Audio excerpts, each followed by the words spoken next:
All right, guys. Welcome. My name is George Casalins. We're going to be doing a training today about buyer consultations. As you guys might know, the market's starting to turn a little bit towards having strong buyers being like the preferable thing.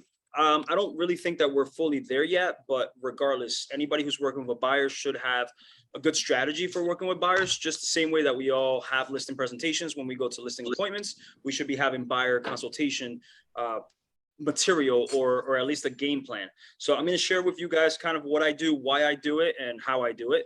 I have an agenda that I usually present them with, and I break everything out right from the beginning. And I take this opportunity to, one, give information, which in turn means value. And that's what we should all be doing when we're talking with any client, buyer, seller, investor, is giving value.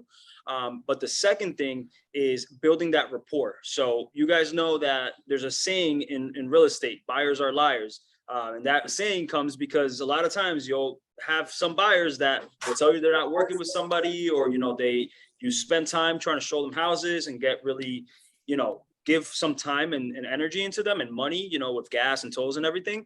And they end up working with somebody else sometimes. So I'm sure this has happened to everybody at least once. If it hasn't happened, do expect it, because that is unfortunately the nature of sometimes with buyers. But I'll tell you that once I implemented this strategy, that hasn't happened to me. It happened to me like once, then it happened to me a second time, and I'm like, wow, like, what's going on? And it just comes down to building that rapport. It comes down to having that relationship with the buyer that sometimes we don't take the time. Usually we get a lead and they want to see a house. We might just schedule the appointment, go and show it, and then we start showing. But then let's say they go to an open house and that realtor poaches them at that open house because maybe you never had these conversations with them. So this whole thing, the buyer consultation, is designed to really circumvent that problem so that it doesn't happen again. You guys know that this is a people business, right? We deal with people. And when it's a people business, if you have that trust and rapport with the client, you typically are successful at retaining them as your client. So this is what we aim to do. We have a buyer consultation meeting with them. I have a quick agenda. Typically, I try to do this in congruence with the pre-approval appointment. So if I have a lender that I'm working with, I ask them to come in person and we can really get both things done. So the first item on the agenda is usually the collection of the documents for pre-approval. Now, today, most people are doing this virtually, where they're just asking, hey, upload the documents here or email them to me or whatever. That's fine. If you already have the client that has a pre-approval, you don't need to do this part. But I do find that it helps, because later on in the presentation, we go into numbers, and that's where I really dive into it and where I really show my worth to them. The second step, I review the transaction steps. So I have a buyer's guide that I have here. I'm going to show you guys. I'm going to kind of walk through it, and I'm going to give you guys a copy of it. So that way we can kind of help you get some material. These are things that I myself have developed over the years, but I'm going to give you guys copies of it, and we can have it branded for you as well. So I'll help you guys. That way you have your own packet now. The next thing is we ask some questions about the process and steps. The main thing you want to do, like I said, is provide value. So if they have questions and you're able to answer them, that's going to be a big step for you. The other item that we talk about is the money, right? I find that a lot of agents don't talk to their clients about money right from the beginning. They might ask them how much you have to put down, but most agents don't talk about what that monthly payment looks like for them and what those closing costs are. Every time I hear somebody ask, like, hey, what are the closing costs? I've heard agents say everything from like, oh, between 10 to 15,000, or like 3% or 4% of the purchase price. They give ballparks. I give a ballpark, but I also give a breakdown when I sit down with them. And this makes them feel a lot more comfortable, because before they find the house, they already understand the finances. And as agents, we have to put the best interest of our clients in front of us. So I believe that's in the best interest of the client to know the cost, the financial burden that they're taking on in the beginning of the transaction, not once they fall in love with a house, right? It's not like, hey, you're in love with this house, now here's the bill, right? That's just my mentality. That's the way I like to operate. I'm sure a lot of people would agree that that's the right way to do it.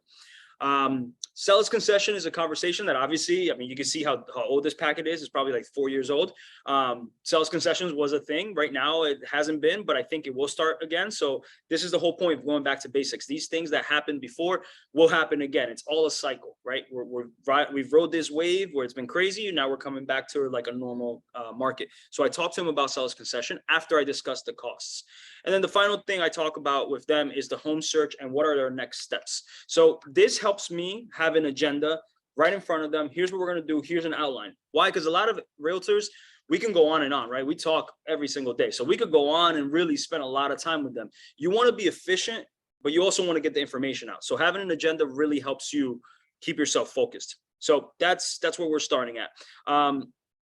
For the transaction steps, I go to our buyer's guide. So I'm going to show you guys my buyer's guide. Again, I'll help you brand this in your own name and your own photography, your own logos, whatever you want. I can help you do this. Maybe we'll do like a follow-up workshop where we actually work through a consultation packet. And then we could also add whatever things you guys want. I'll show you how to do that. I'll provide you a Word document. You can edit it and then save it as a PDF. I always tell people save these things as PDFs. You don't really want to email them to your clients, right? Because maybe it just gets sent around. But when you do have it as a PDF, you don't mess up the formats. So on the Word doc, you can easily move things around. On a PDF, they're usually pretty set. So this is my first time home buyer's guide. I do tell people, even if you're a first time home buyer, this packet could be helpful. It's just not the whole thing will pertain to them. So when we scroll down a little bit, you'll see the table of contents. I jumped a bunch of stuff. So table of contents, again, I just try to have everything organized and just say like, this is the page where you find this is the other page. And then I do a little cover letter pretty much. And it's just like me saying, I want to assist you with the purchase of your home. I prepared this guide for you. I want to provide this guide for you. And this is essentially my commitment to you is I'm going to be representing you. I'm thrilled to do it, right? Some nice words. All honesty, of course. And then I just signed it at the bottom, just like a quick cover letter, right? I'll help you guys. You could use the same stuff I use, or if you want to modify it yourself, you can. And then I put a little bit of a resume. So here it says, what makes me a unique realtor, right? So I talk about my background, my college education, what I do, and what sets me apart. I talk about my communication, my marketing, all that type of stuff. For each one of you guys, it might be different. I don't care if you did, if you worked at a cell phone store, like you've been in sales. So you just say that my background in sales has helped, right? Or let's say you worked at a wholesale club and you were in customer service. I've been in customer service for X amount of years. You want to make yourself sound really legit. Even if you're a newer agent, you can use all types of backgrounds and experiences to help yourself sound like a agent that's been around for a bit. So I'll help you guys with the wording of stuff, and whatever your individual backgrounds, I can help you kind of word it properly.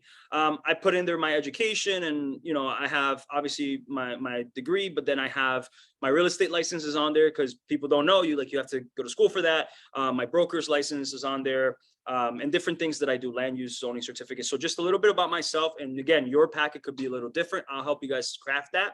And then organizations and involvement. This gives you some depth. It doesn't matter what you do. Let's say you do, some community service for a soup kitchen. That gives you some qualities that the client might like. You're caring, you give back. Let's say you're part of a Rotary Club or whatever you're a part of. Include that in your activities, because a lot of times that builds those kind of like, they get to know you as a person and not just somebody who's selling you something, right? That's kind of like basics of that agency and that relationship. So here I have that I'm obviously a member of the Association of Realtors.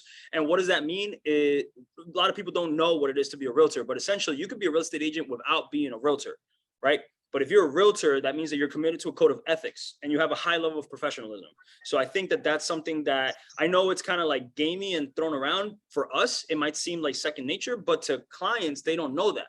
They don't know that somebody could be an agent and not a realtor, right? So whatever content you could, like, look, this is me. This is what I do. The more stuff you give them, the better. Obviously, I have some background here in land use. So I have my own stuff on here. And then I am part of a scholarship committee. So I have that in here just to kind of give them some tie to my background, an organization that I helped found called Hispanos Unidos. So I do some political and civic engagement, and then recognitions of note. So for all of you who are Circle of Excellence winners, you put that on there. So I have all the years that I've won my Circle of Excellence, and I received a special certificate of recognition from the US Congress, which to me was very important. And I just put that on there as like another kind of like cherry on top, like this is who I am as a person. So this part is kind of like your resume, because in reality, they're kind of hiring you, right? So you want them to know what are your qualifications, and everybody's is going to be a little different. I will help you put yours together. The next part I talk about is like, look, let's work together. One of the main things in any relationship ever, any interpersonal relationship, is expectations, right? We got to set expectations from each other. So what can you expect from me, and what will I expect from you? Obviously, the list of what you can expect from me should be longer than what you expect from them. But you want to listen to their needs and desires. That's hugely important because we're not really just opening doors for people. We're trying to place them with the right home. This market last 2 years has been crazy because you're just trying to get them whatever you can. It's been a madhouse trying to get them a property. But in reality, as an agent, what you want to do is you want to identify their needs and try to find them and place them in something that fills those needs. So I think, again, back to basics, that's one of those basic components of what we do as realtors.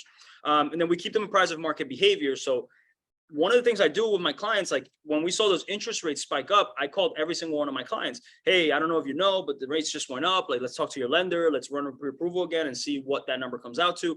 Anything that affects the real estate market, you want to keep your clients informed of that. So that's a promise that you're making to them. And that's a promise that we should all keep. Plus, it gives another point of communication and contact to them. Any home decision, even though we're the real estate agents, we deal with a lot of things with a home, even if we're not the professional. So if they have a question about, an addition, you should be able to refer them to a contractor. If you yourself don't have a contractor, go on the group chat that we have together as Lifestyle and ask, hey, does anybody have a contractor for an addition? One of us will give you somebody, right?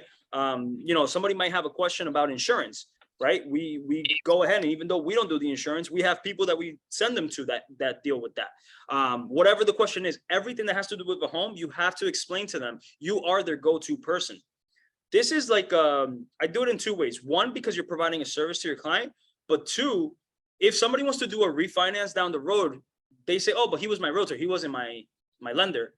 You want them to come to you for everything, even if you don't do it, because now you get to refer that to your lender.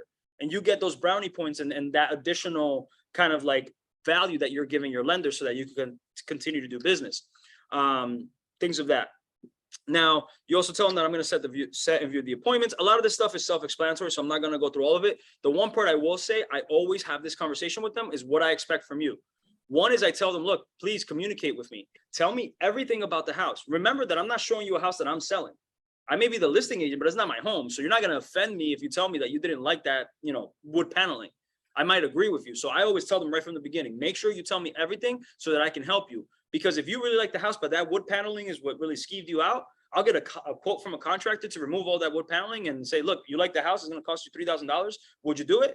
That might be the answer, right? So always tell them, communicate openly and effectively.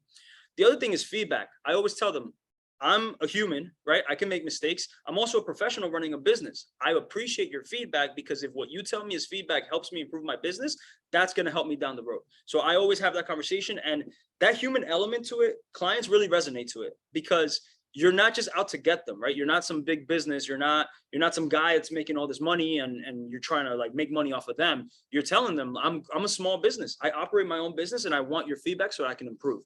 That really drives home to them. Loyalty. When I talk about loyalty, what I explain to them is that sometimes clients don't know. I took this for granted a couple of times. Buyers don't always know that they need to talk to you to see a house. Sometimes I've had clients that'll call me and say, hey, I saw a lawn sign. I called the agent. They showed it to me. I love it. Can you write that offer? What happens? You run into an issue of who procured the cause, right? That other agent technically showed them the house. So you need to have that conversation right from the beginning with them, because they don't do it maliciously all the time. They just don't know any better. So you tell them, I am licensed to do real estate in the entire state. And if you're with Lifestyle, you can tell them I could do New Jersey, I could do Florida, New York, and Texas coming soon, whatever. You tell them that right from the beginning, because you want that loyalty to be explained. They can call you for any of those properties. And the last thing I tell them is like, look, I'm in this business for a long time. I'm not here for a short time. So I expect referrals when I earn them. If I do a great job for you and you hear a cousin talking about buying a house, I would appreciate if you could refer the business to me, just because I'm doing such a great job and my business runs on this, right? These are those types of conversations that sometimes could be awkward to be had, but it's part of our presentation. So this is a great platform for you guys to kind of just put it all out on the table, right? So that's kind of what I do in that portion of it. Now, this is really the meat and bones of the meeting that I have with them. Thank God that is a yeah. Just mute everybody here. Perfect. All right. So if you guys can see this, a couple of things that we do. One is, the first thing we want to talk about is your needs and your wishes. And I explain to the client, your needs and wishes are totally different. You might need a 3-bedroom, but you might wish for a 5-bedroom. Here's the difference. I'm not going to show you a house. If you tell me you need a 5-bedroom, I'm not going to show you a 3-bedroom house. But in reality, that 3-bedroom house could have been perfect for you, but you told me you needed 5 bedrooms. Right from the rip, I tell them that. You might think that you need central air conditioning, but you actually just want that. But if you tell me you only need air conditioning, I'm only showing you guys houses that have HVAC systems. But you could have walked away from a great house that with an extra, 10K, I could have gotten you an HVAC system in there, right? So that's the big difference between needs and wishes. And we write both of them down. We try to keep the needs to the bare minimum, bedrooms, location, some sizing, right? But then the wishes, yeah, tell me everything. At the end of the day, I'm going to try to get you the most house for your budget that I possibly can. If I find you a 5-bedroom house and it's in your criteria and you only need 3 or 4, I'm still going to show that to you. And it's just an extra bedroom, right? So that's one of those conversations I have with them right from the beginning. And this is the opportunity that I get to hear how realistic they are as buyers. A lot of us don't do this before we go show houses and don't realize that we may be wasting our time, or we might not be wasting our time, but they might not understand the market. Right? If somebody starts telling me, yeah, I want a 5-bedroom home, blah, blah, blah, blah, blah, and 10 minutes from the train station, but no more than 300K. At that point, I'm like, okay, let's talk about your expectations. Let's talk about reality, right? And then that's where I might show them some houses in that price point, or I might show them the house in the ideal location and show them how much it costs. This is the moment where you realize if you have somebody who's reasonable or not. A lot of us end up showing houses, maybe three outings out, and you realize that your client's not reasonable. This is a great opportunity for you to realize that right from the beginning, and to either know if you got to cut your losses and kind of walk away, or help them wrap their head around what the actual, expectation should be. The other portion of this is to meet with a lender about pre-qualifications or pre-approvals. I do these things congruently. Sometimes they come already pre-approved, but I can't really go beyond this point without those 2 things. And what I tell them is, I take a look at your qualification, your pre-approval, and I try to match your needs to your budget. That's the most important thing, is having that realization. So you need those 2 things together. From there, once we're already pre-approved and I know what you're looking for, I'll start selecting and viewing properties. And at this point, I start telling them about how that works. This conversation, I find that a lot of agents don't do it either. Some agents expect their clients to look for houses on their own and then call you when they find them. I see that all the time. I get so many clients that come to work with me that were working with a prior agent before, that they're like, oh, you're actually sending me houses. Yeah, that's our job. We look for houses. So I take this opportunity to explain to them. 1, I'm going to set up a search for you on the MLS system. That's the real estate system that we put all of our properties at. If anything meets your criteria, you will automatically get an email on a daily basis with the houses that meet that criteria. So it's like that. It's automated, and I suit that criteria for you. 2, I communicate with my fellow realtors. We have a private chat where we talk about houses before we put them on the market, and I try to find you off-market properties.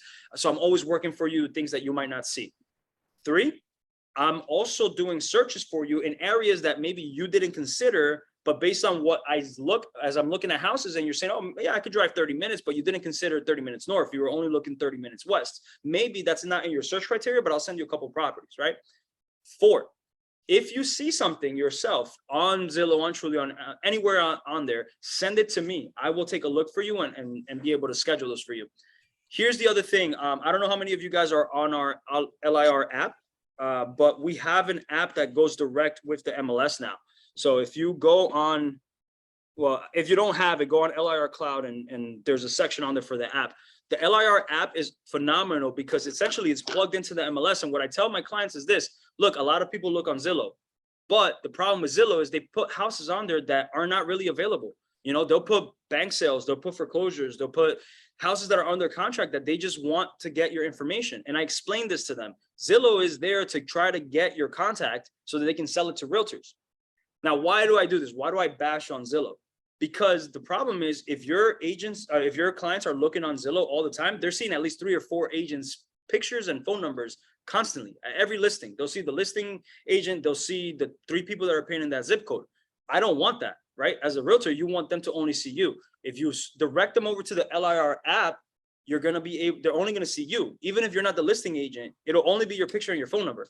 On our end, we can see who the listing agent is on the app. So that's why I try to get them off of Zillow and using our app. And it's important to tell them that my stuff is direct, no advertisings, nothing like that. If you go through Zillow and you submit your information by mistake, you're going to get 75 calls from somebody trying to sell you a house. So again, it's a little bit of tactical for us, but it's also the reality. There are bank own properties or foreclosures that are listed on Zillow that they don't have access to if they're doing an FHA loan. So it's true as well. So I break down how the search goes so that, again, expectations, they know what I'm looking at. I know what they expect of me. And as long as we stick to that, then there's no problem. For viewing properties, I always try to tell them right on the spot. When I talk about viewing properties, I ask them, what is your schedule? What is your schedule for viewing properties? And they'll usually tell me, oh, I work till 4 o'clock, so I can do like 5 o'clock, or weekends I could do whatever. Right then and there, write it down. Because you know how many times we might forget when somebody's available. Oh, when are you available? You can save yourself some time if you're organized in this regard. And I can then save their schedule to my contact. So I'll open their contact on my phone, and on their notes, I'll put in they're available after 3:30 and Saturdays and Sundays all day long, right? Those are the types of things that you can do to kind of save yourself some time and be a little more efficient. The other thing I inform them is sometimes the houses are occupied. So we need at least 24-hour notice. A lot of people don't know. They might be calling you and say, hey, I really want to see this house today. But in reality, you can't get in there today because there's 24-hour notice. There's coordination that has to happen. You don't want to seem like the person who's not showing the house because you're too busy, right? So you have these types of standards that you tell them. Sometimes we need at least 24-hour notice, and I need to contact the other agent, and the other agent has to get back to me after they speak to the seller. I explain that to them because it kind of creates that buffer time where you haven't heard back from me, but it's not because I'm not doing my job. There are other things involved. I like to explain that to them. So that's selecting and viewing the properties, right? The next portion is writing an offer and negotiation. I think we're going to do a whole separate training on that. We're going to go through the actual real estate contract and go through all the clauses and items that you can negotiate, because yes, you can negotiate the price, but you could also negotiate closing date. You can negotiate the terms, the deposit amount, inspections, appraisals. There's a whole bunch of things that we can negotiate. I just kind of touch on it briefly and say there's more than just price. And as your realtor, I'm going to do the best job I possibly can to negotiate on your behalf, not only for price, but also for terms. That's pretty much what I tell them at that portion. And I get into it a little bit, but I'm not going to do that at this moment.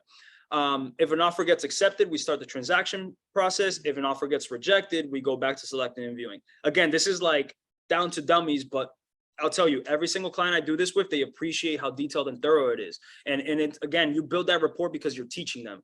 And psychologists say, anytime you help somebody, that person feels that sense of loyalty to you. So that's what I try to do anytime. Give value, give that sense of help, and that they build that loyalty back to you. And that's going to benefit you. The one caveat here, I would say anybody who's looking in from Florida, the process might be different for you at this juncture than from us. But I'm not sure how different it is. So if it is different for you guys, modify for yourselves. At this point, we do attorney review in New Jersey. So once we do attorney review, I explain to them, you don't need an attorney until your offer gets accepted. I also tell them a couple of things. One, when you sign an offer, it is not binding. Okay, that's very important to explain to them at the table, because what happens is some people get hesitant to sign a contract.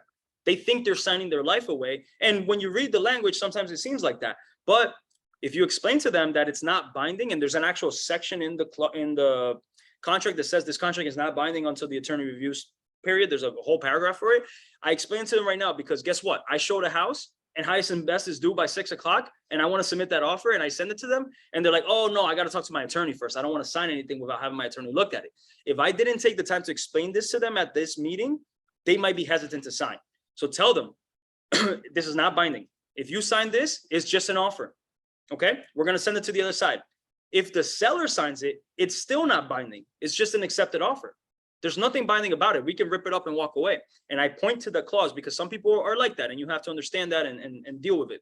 And I told them, look, after this is signed by a seller and buyer, then the attorneys look at it. And it's not until the attorney has reviewed it with you and gone back and forth with the other attorney that it actually becomes a contract. It's a hugely important conversation that I think you guys have to have at the table when you're doing the consultation. So once we're under contract, we start this. And the way I break it down to them is I tell them there's essentially 3 branches of a transaction, right? You got your lender, you got your inspections, and you got your title. And the way I see it is it looks a little complicated on the roadmap, but I always start with inspections. I tell them your lender, if you're using the right lender, your pre-qualification should be good. There are some lenders that don't fully pre-qualify, and you could start an application and then find out that they don't qualify for a loan. Thank God I work with lenders that I know that do the proper pre-qualification up front, and that's never happened to me that it goes into underwriting and the deal doesn't go through, right? But some of them don't know that. So I tell them, the only thing is when I look at a house with you, yes, I have a lot of experience, but I'm not a licensed inspector. In New Jersey, we have to have a licensed inspector do your inspection. So the first thing we're going to do, as soon as we're on the contract, we hire an inspector to come out and look at the house. So we start with the inspections. I tell them that they're going to get a report. It's going to be very long and there's going to be a lot of things on it. I also use this opportunity to preface how impactful that report might be, because a lot of buyers get kind of taken aback when they get that home inspection report. I don't know if you guys have ever dealt with that. I'm sure you have, but if you do an inspection, the inspector's all nice, talks, whatever, does their pictures, and then they get that report and they're like, what the hell? Like, this house looks like it's falling apart. I explained to him a couple things. The inspector is looking out for your best interest. So when they put language in a report, it's very strong for two reasons. One, it gives you leverage to try to negotiate for repairs. But two, it's a little CYA from the inspector. They're covering their asses to say that everything, if they see a potential issue, they gotta really emphasize it so that you don't come back and sue them later on and they never told you that there was a problem. So this is a great opportunity to explain that to them, because if not, they might get that like shock when they're looking at the report. But I do tell them that that inspection report has a lot of things, and it's a lot of things that are good, some things that are bad, some things that you just got to be aware of. Like, there's pictures on there of where the water meter is, just so you know where the shutoff valve is, right? It shows you where, you know, the roof is 10 years old, but it looks good, whatever. Like, there's a lot of information. And then typically our reports have a summary section where the inspectors mark what is important and what needs to be addressed during the transaction. So I explained that to them right then and there, because if they see a report for 90 pages, they might think, holy crap, my house is falling apart. When in reality, it's just 80 pages of information, you know, 2 pages of concerns. And then from there, we get the important stuff out of it. The next section to inspections is repairs. I explained to them that if there are issues with the inspections, you get to request repairs. They should be reasonable and they shouldn't be cosmetic.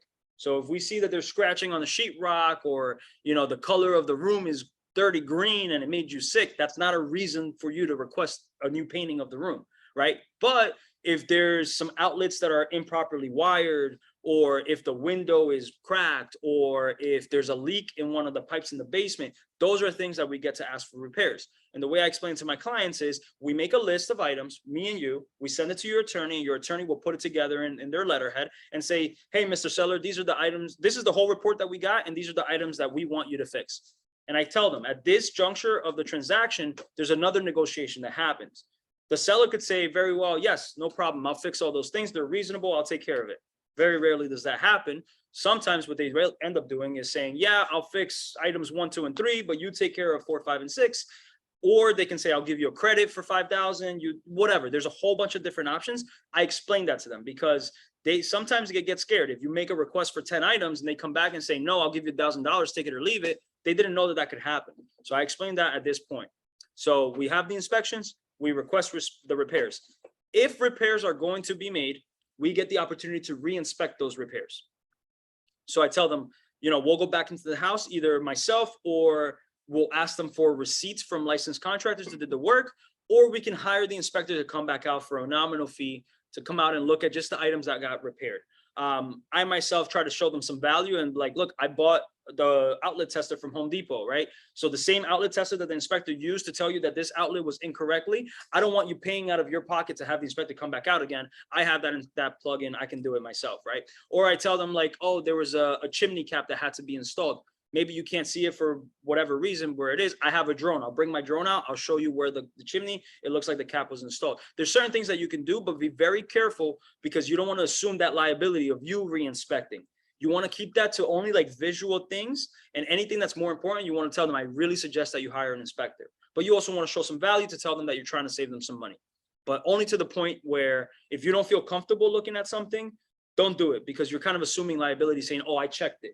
Right? And that's not really our job. So that's pretty much the inspection contingency. So I tell them that the first thing we do is schedule the inspection. And as we start scheduling the inspection, the next thing we do is we start with the lender. So what I tell them is, you've had a pre-approval.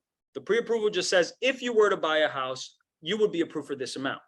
Once we actually are under contract, then you apply for a mortgage. You haven't made an application yet. You were just asking a question. At this point, you're actually making an application. So you put them with the lender and you say to them, the first thing you got to do is finalize your mortgage application. Okay.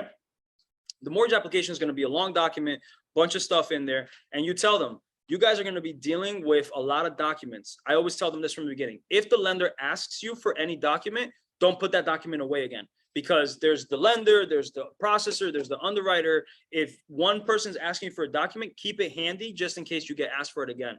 That's usually saves some frustration. The mortgage application, I tell them, will take them about a day or two. And then there's a process called underwriting. So not everybody knows what underwriting is. So I try to explain it to them this way. Underwriting is taking a look at the loan program and all of the criteria that exists and checking you as a borrower to make sure that you fit that criteria. So for example, if you're doing an FHA loan, the minimum FICO, one of the criteria is 580. They're going to look and run your credit and make sure that you have the 580, right? The other criteria is that you're a first-time home buyer or don't have any other loans or mortgages to your name. They're going to check your report and see that you don't. That's essentially the process of underwriting. Here's all the lists of rules, and here's if you fit it or not. That's what underwriting is. That takes a couple of days from the lender. I explain it just as simple as that. And then when I have the lender present, sometimes I ask them to go more in depth. Again, you're just giving value. You're just explaining things to the point where it's like, it's dull. Like you're talking so much, but in reality, you say to them, I'd rather over explain to you than have you not understand something. And now I did a disservice to you. And every single one of my clients says the same thing every single time. No, I'm glad you're doing this. So trust me, it works on that. Congruent to the underwriting, we have an appraisal. This is a huge point. A lot of buyers are concerned about overpaying for a house. So you tell them you're actually protected by design in the mortgage process, because the house has to appraise for the bank to give you a loan. So I tell them, if we submit an offer for $500,000 and the house only appraises at 480, the bank is only going to loan you up to 480. Now, if you choose to pay more than that, there is an appraisal waiver, there's a gap, you can work that out. But the bank by design will have an independent party evaluate the home and determine what the actual value is. And the important keys when you talk to your client about that is you tell them that it's independent. They do not work for you. They do not work for the seller. The bank hires an independent party to come out and do that analysis. And that usually calms them down and helps them. And when I'm doing the offers, I tell them, guys, these are the comps. I think it'll appraise, but remember, you're protected by an appraisal. And that usually helps calm the client and you overcome those objections. After you do that, you get an approval and there's some conditions involved, which again, this is a simple process, simplified version of the process. So we don't have to really get in there. There's a little disclaimer here that I put. The flow chart summarizes the steps involved in the home buying process. There are a lot of details to be handled when purchasing a home.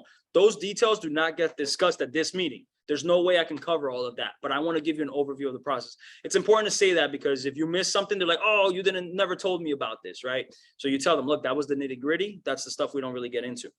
But I always tell them inspections first, lender second. When you get to the approval portion, that's typically where the title company comes in. Title is typically like a dull subject. So the way I explain it to them is the title is, piece of paper that says this is your property.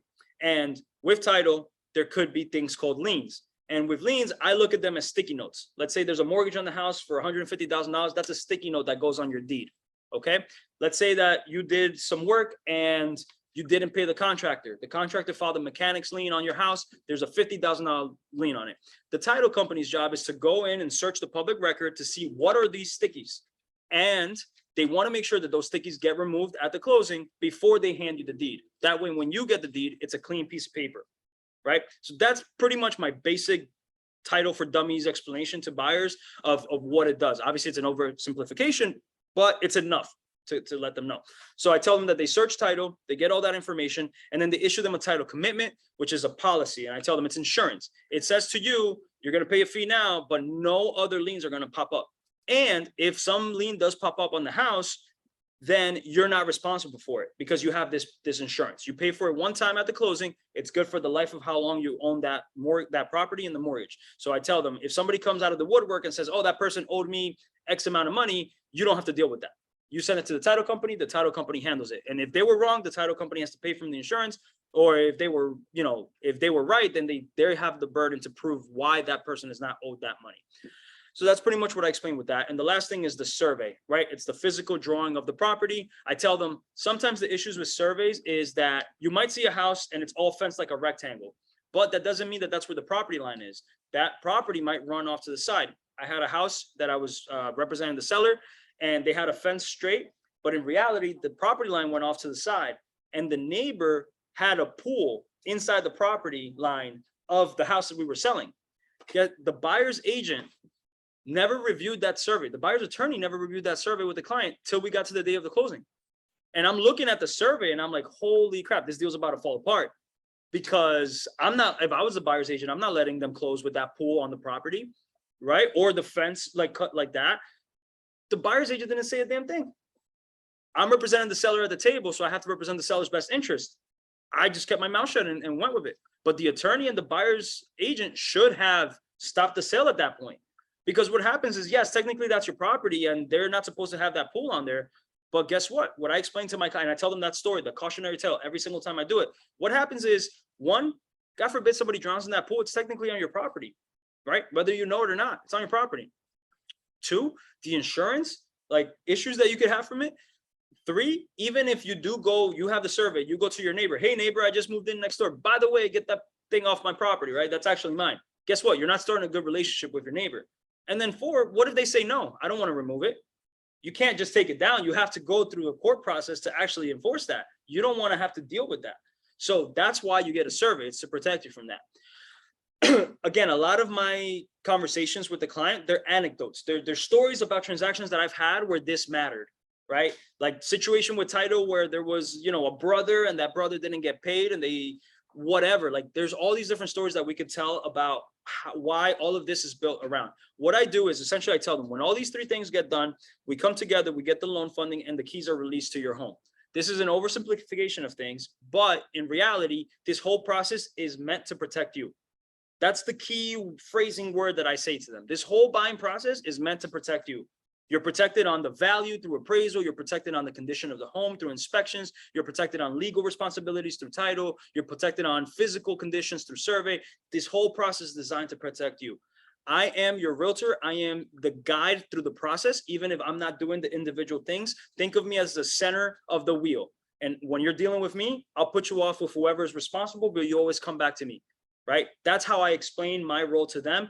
And man, ever since I started doing this, the trust that I get from the client, like they're like, yeah, you got me. Like, because you explain all that, I don't even have to worry about it. You know what you're doing. You're going to guide me through this process. This, to me, was game changer when I started doing it.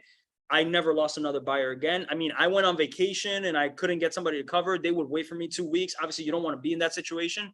You want to have a team or other agents to help. But what I'm saying is that's how strong this is. This is a very powerful tool for you to build that rapport and that trust with your clients. So that's pretty much what the meat of the presentation that I do with them. There's another section here where I kind of write this out. I'm not going to go through it in the training because it's very drawn out, but essentially I talk about the different things like the condition of the property affects the price, how long it's been in the market affects the price, activity. There's a lot of things that you can really get into the nitty gritty. I'm just going to give you guys a copy of this. You can read it on your own. And then I kind of close it out with kind of some like frequently asked questions. So, how does the FSBO work? Once my offer is accepted, what do I do? All these different things. Take some time to read through it and really apply it. But I don't get into this in the meeting with them because I just spent probably 30 minutes really going through that process with them, right? The final thing that I do, if we look back to the agenda, we talk about the closing costs and down payment, monthly payments, things like that. I always have a copy or a sample of a Alta or a HUD from a recent closing. And I like to explain those closing costs. So I'll do this with you guys now, just so that if you already know how the closing cost works, great. Maybe if you hear something the way I explain it, it might help you. If you have no idea how closing costs work, then this can help you guys a little bit. As far as the monthly payment, one of the reasons why I asked the lender to be there is I asked them to give a scenario. I said, okay, well, look, you guys are looking for this house. I think that in that city with those amount of bedrooms, that house costs about $450,000. And the taxes in that city are about, let's say, $8,000. So I asked the lender, hey, can you run a quick scenario for them of how much it would be? And they give them a breakdown and I explain to them, what principal, interest, taxes, and insurance, the pity payment, right? So they give that breakdown and now they have an idea. Because when they get a pre-approval, it doesn't always have that monthly payment. It usually just has the total. We're approved for $600,000. But what does that mean, right? One of the things I tell them is the real important number is that monthly payment, because a lot of people don't end up paying the balance of their home. On average, in New Jersey, people sell their home every 12 years. That's the average, right? So if I tell you, look, you're getting a mortgage for $600,000, but on average, you're going to sell at 12. What's really the more important thing? It's really your monthly payment. That's what you care about the most. So I have the lender break that down. I do it sometimes too, but you're not really qualified to do that. It's really the lender that does it. The closing cost is something that I do go into. So here's the closing costs for a transaction that I had. This was March 11th, 2022. So not that long ago. I try to keep something in the last like year, because if you have things from a couple years ago, things change, laws change, different fees, taxes, things like that. So I break it down. I explain to them how one side is the seller, one side is the borrower. So in this particular case, we're looking at the borrower side, and I explain to them every single line item, right? So the sale price of the property was $440 in this case. The loan amount was $418. Why? Because they put a deposit. I explained to them that comes out of the deposit that they put down, goes against the price of the house. Because sometimes they don't understand that there is cash to close includes your down payment plus your closing costs, right? So there's a portion where you start talking about the numbers where you really have to start telling them both of those numbers together are all here. This is a summary of the entire transaction. So I explained that to them. Prorations and adjustments. The way I explain this to them is a lot of people, I've had situations where they tell me that they think it's better to close in a certain part of the month. They'll say, oh, I want to close at the end of the month, or I want to close in like August because I heard that's better than closing in July. I don't know if you guys have heard that before, but I've gotten that before. And I try to explain to them, honestly, it doesn't matter when you close. You're always going to pay whatever you were going to pay. It just depends on how you're going to pay it. You either pay it at the closing to the title company, or they're going to get you for it in the escrow, or you're going to pay it straight. Like, it doesn't matter when you close. You're always going to pay whatever you're going to pay. So prorations just depend on what date you pay. So what I explain to them is, look, the taxes are due in New Jersey every quarter, right? So February 1st, May 1st, August 1st, and November 1st. So what I tell them is, if you are closing, so now we're in August, the seller of the house just paid their taxes for August, September, and October on October 1st, right? So if you're closing in the middle of the quarter, you have to reimburse the seller for the portion that they already paid for that remaining of the quarter. Okay, this is something that not a lot of realtors know, but for us, I feel like our job is to understand these things, because when our clients have questions about it, you should have an intelligible conversation about it. So a proration just means if you're closing in the middle of the quarter, you got to reimburse the seller for the portion of taxes they already paid. So right here, the city taxes, it's going to debit you $648 and it's going to credit them $648. That's pretty much what it is, because they take the quarter divided by the amount of days, and then whatever days they already paid for, you reimburse them for. The next portion here, there's loan charges. So the bank will have their own charges. In this case, there were points involved to buy down the rate. So you explain to them, whatever the rate is, you can keep it as it is, or you have the option to pay points to lower your rate. And that helps you over the life of the loan. And at this point, you can ask the lender to kind of hop in and explain to them how points work, but you should at least know what it is and what it's used for. And then I explained to them that there's also things on here that are called POC, paid outside closing. So an appraisal fee of $575 was paid outside the closing. But this is the statement of everything that had to do with this transaction. So even though it was paid outside the closing, it goes on here. It's not on a column, so it doesn't get added to the bottom line number, but it does show that it was paid outside the closing. So that's important to explain to them. Prepaid interest. So if they're closing on March 11th, they're not collecting a mortgage payment for them, not on April 1st, on May 1st. April 1st is kind of part of like the loan, right? So doesn't mean that they're getting away with not paying interest. You're paying interest no matter what day you close. So from March 11th to April 1st, they prorate what that interest would be. Here it says $44.38 per day. So in total, you're paying $931 at the closing to pay for the rest of that month's interest. So again, I explained this to them because some people think it's better to close on some day. You're always going to pay it no matter what. So I explained that part. Loan charges and credit report fee. You know, I just tell them there's some basic fees that you're always going to have to pay. In this case, they charge $68 for the loan. Impounds. So the impounds, I tell them, is essentially they're not fees. They're really your money that the bank is holding for you. Okay. And this is the best way I can explain it. The bank at the closing is going to open up a checking account for you, or savings account, whatever it is. It's an account for you. And they're going to hold some of your money for the purposes of paying certain things. So in this case, the homeowner's insurance, they're asking for 3 months of impounds. So your homeowner's insurance was a total of X amount for the year. They divide that by 12, and that's a total of, in this case, $56.59 per month. And they're asking for 3 months of that. Why? Because what happens is you pay every month, and then at the end of the year, when the insurance lapses, the company, the mortgage company, pays that on your behalf. But they don't want to have that at zero. So they're always going to have a little bit of a cushion in there. So they're asking for 3 months right now. when next year the insurance comes in, if the price went up a little bit, they have a little bit in that account. If they stay the same, they just pay that amount. And it's not like you're losing this money. I tell them, whatever you're putting into this impound, when you're done paying your mortgage or you sell the house, whatever is left in that escrow account gets reimbursed to you. So they're just holding your money. So don't think about it as a fee. They're just holding on to your money. That's important to explain to them. The other part is the property taxes. Again, I explained to them it's paid every quarter. But if you're closing on March 11th here in this case, and the taxes are due on May 1st, they're not collecting a monthly payment from them on April 1st. The first payment they're collecting is May 1st. So if you're closing now and the first payment they're getting from you is May 1st, they're not collecting any money from you, but they have to pay the taxes at that point. So they're asking them right now at the closing for 3 months of property taxes to escrow. Why? Because by the time you make your first payment, the first 3 months are already due. So that's why you're doing it. You're paying it here into that account, and then they'll pay it from there. So again, it doesn't matter when you close. You're always going to pay for it at one point. The next section is a category called title charges and escrow fees. I tell them that title for the most part is standard, and there's a bunch of little fees that involve the searches. The bigger fees are the insurance or the policy and the settlement fee. So you'll see that because they're the people that handle all of the closing transactions, like I tell them, your title company is your settlement fee as well. So what that means is that you are trusting that they're going to disperse all the payments to everybody that's needed. They're not going to the mortgage company is not going to hand the seller the money and hope that the seller pays their outstanding or former mortgage. The mortgage company sends the money to the title company, and the title company sends the old balance to the old mortgage company to pay and make sure that it all gets settled.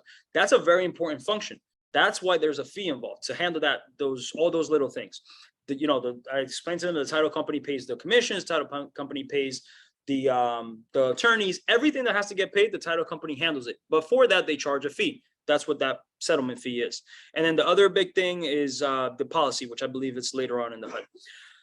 Here it has the attorney's fee. If you see a B on an Alta or a HUD, B refers to buyer. If you see an S, S refers to seller. So the attorney fee for the buyer is there. That's the fee. And then you'll see the other attorney fee, which is an S. Anything that's on your column obviously belongs to the buyer. Here's the owner's title insurance, which is the other portion that I was telling you guys is bigger. And I tell them all the time, it's based off of the purchase price and it's regulated. So it's not like you're going to get one title company that's going to charge you a lot more money than another title company. So that's kind of how I explain that to them. The last thing I explain with the government and recording fees, I tell them, look, congratulations, you just bought a house. But what happens is now they have to record that for everybody to know. But they record two things. They record your fee, your deed, which is you as an owner, but they also record your mortgage so that everybody knows that, yeah, you own the house, but you owe this property. This is how title companies find the liens, because they get recorded. You have to pay for that recording. So that's what that recording fee is there. And then down in the miscellaneous portions, some people pay for their homeowner's insurance before the closing, and they just have to provide a receipt. Some people pay for it at the closing. So in this case, the homeowner's insurance was paid at the closing. The total amount was there, and then the title company sends that check to the insurance company. Survey fee is obviously, like I said, for survey, it goes right on there. So again, the important thing to explain to your client is all of these fees, I want to explain to you what they are. I can't control them. And they also depend on when you close. For example, if you close in the middle of the month, you might need 3 months of escrows. If you close in the beginning of the quarter, you might only need 2 months of escrows. So I can't give you upfront what an estimated closing cost is going to be, because there's a lot of variables. But as long as they understand what they are, they're usually pretty comfortable with it. Now, again, guys, you should really take some time to look at it on your own, because just talking about it is like, it's like all these numbers and all these different things. So what I like to do is have this in front of them, have the actual HUD in front of them so that they can see it, and then have a copy of it in the guide that I give them. So when I give them this, I give them the cover letter, I give them the whole guide, and then I give them a copy of one so that they can take it home. So all in all, when I meet with them, I give them a lot of information. And my goal is always to say, look, I'm going to give you a lot more than what you need, but I'd rather you have more information than less, because I want to do a good job in representing you. And from that, they usually take away like, okay, this guy's looking out for me, and I know I'm in good hands. So that's pretty much what I do with a buyer consultation session. Again, it's a lot of information, it's a lot of rapport building. And the final step, like the way I close these things out, is like, okay, let's talk about the next steps. When can I show you your properties first? Are you ready to buy now? Do you have something that you need to sell? Are you renting? When's your lease up, right? These are the types of questions where I just gave you all this information. Now let's transition as to like, what's next? If you have a lease, are you waiting for that lease to expire, right? Is your lease up in November? Because if it's August and I'm looking for houses right now, most people want you to close in 30 to 45, 60 days. So we might be too early for you. Or let's say if you break your lease, what happens? Have you had the conversation with your landlord? Is your landlord okay as long as you give them 2 months notice? Or do you lose your security deposit? Are you willing to lose the security deposit, right? Because sometimes they'll be willing to lose $3,000-$4,000 if it means getting them the right house right now, right? Those are conversations that are also had at the buyer consultation meeting. And then the next step is I set up the home search. So after they leave, I have all my notes. I go on the MLS, I do my search, I set it up with their email immediately. So that way the next day they're already getting properties from me. And then I start looking at the active in the market and email them as well. Any questions from anybody here or anybody on the Zoom about this? Again, yeah. Do I use buyer agency agreements? I don't make them do a buyer agency agreement. Personally, I know a lot of brokers recommend it. And on that question, this is just what I do, right? There's a lot of ways that people do different things. I'm not saying my way is the right way. I'm just saying this has worked for me. I will say that there are scenarios where I would tell somebody to use a buyer agency agreement. If you're having a conversation with a buyer and they're like, yeah, I was working with this agent and then I went to work with this agent and then that agent wasn't, and like you see that they're jumping around, to protect yourself, you either want to not work with them or maybe say, look, I'm going to take a lot of time. I'm going to fix all the mistakes. I'm going to do everything the right way, but I'm going to ask you to sign this for me because this is going to protect my time with you. It's an awkward conversation. I typically don't have it, but there are scenarios where you might want to have them use it. Let me see. I got a couple of questions here on the chat. Awesome. No problem. In what moment do you sign the buyer agreement? This would be a great moment. If you do buyer's agreements, this would be a great moment to have them sign your buyer's agreements because you're sitting with them, you spend some time with them, and you could have it right there in person. This would be a good moment for that. The other thing I will say is that these meetings, they might take 30 to 60 minutes from your day, but I'd rather spend this 30 and 60 minutes and have a real buyer in front of me than 60 minutes driving and showing them 3-4 properties and then they end up not being real or unreasonable. I'd rather spend this time and not waste my time later on because I don't know right there, I know at the table if they're real or not, right? Any other questions? How would you advise an agent that may be, taking on clients from like paid leads? So like, let's say for instance, it's a little client. Yeah.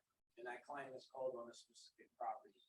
So do you think it's good, or like what's the best transition to it from that property to being able to get them to agree to kind of sit down with you and do a consultation? Yeah. So the question was, what do I advise to agents that are taking on paid leads? So essentially like a Zillow lead that comes in and they want to see a house, right? I would not recommend to say, hey, before I show you the house, I got to sit down for you for an hour to do a consultation. That I wouldn't do. Paid leads are a different animal because you have them on the phone. They don't know who you are. It's very cold. I think that the best way to handle a paid lead is to give them what they want right away, get in front of them as soon as you can. So somebody called in on this property, I answer the phone. Hello, this is George. Oh, you want to see 123 Main Street? All right, the 6 o'clock tomorrow work for you? All right, cool, I'll see you there. Like right away, make the appointment, get in front of them. Again, that's the type of situation where you need to get in front of them and kind of build that rapport. However, as soon as I do get in front of them and I show them the house, I don't press them. I give them what they want because they want to see the property. I schedule that, I show it to them, and I ask them questions to try to build rapport. And then I'm like, hey, how long have you been looking? Has anybody ever sat down and gone over the process with you? Do you know what your closing costs look like? No, actually, no. Everybody just comes and shows me the house and that's it. And that's probably why they keep jumping from person to person because they think all we do is open doors. So yes, I want to go and open that door, give them what they need. But the same token is like, look, what are you doing tomorrow at 3 o'clock? You got an hour to come and just sit down and I'm going to explain the process to you, answer all the questions that you might have. I hit them with that in person, but definitely if you have a paid lead, you want to schedule that appointment and just get in front of them. Create as little of an obstacle as possible to them. Any other questions? Okay. On that note, I think that anybody that you're currently working with, any buyers, really take the time to sit down with them and go over this stuff. Even if you've already showed them properties, just be like, hey, I sent you more houses. Let me know if you have any questions. By the way, I'd love to sit down with you. And oh, here's another thing I didn't say. I always tell people, bring any decision makers, because sometimes it's that one person on the pre-approval, but if somebody's going to be involved with that decision, there might be a, a sister, there might be a dad, a husband, wife, whatever it might be. You want to sit down with all the decision makers, because those are the people that you're talking to your client, but they're the ones that are talking in their ear, and you want to win them over as well. So this is a great opportunity. I have tons of dads, specifically when I deal with like people coming in from New York, that they're, they come in like to the home inspection, they're making sure that they're not getting taken advantage of. They look at agents the same way. They want to make sure they're not being taken advantage of. So if I sit down with the dads and I impress them and I show them how much I'm doing for their kids or whatever the case might be, I've won them over. Those clients are going nowhere without me, to look at the properties, you give the app to the buyers. Yeah, so through the LIR app, if you guys already have the LIR app, I'm just gonna open it and kind of show you guys. So this is the LIR app here. At the bottom, there's a section that says account, right? And then here under account, there's a section that says invite friends. Should really say clients, but you hit invite friends. You can share a link, you can send them the email, you could give a QR code, you can invite a contact right from here. So so LIR app, at the bottom it says account, and then it says invite friends. I send them the link from there to the email, and then from there they sign up. And then here's the really cool thing. I have one client I just put on, and you could actually, if you go to alerts at the bottom where it says alerts, you can see their activity. So my client just favorited a listing at 316 Green Street. So I can see that she just looked at one and liked it. So now I can go on there and actually click on it and schedule my appointment. So the cool thing is it shows you what they're looking at and how to do it. So if you need the LIR app, go on lircloud.com. There's a section on there that says MLS app, I think it's called, on the LIR Cloud. All right, guys. So I'm gonna share this. Probably have this uploaded. When I upload the training, I'll upload an attachment to it with my guide. And if you guys need any help, we can I can help you guys kind of customize it to your own. If you're not good with computers, or if you don't have the apps for it, I can help you do it. Thank you guys so much. I'll catch you guys in the next one. Bye. All right.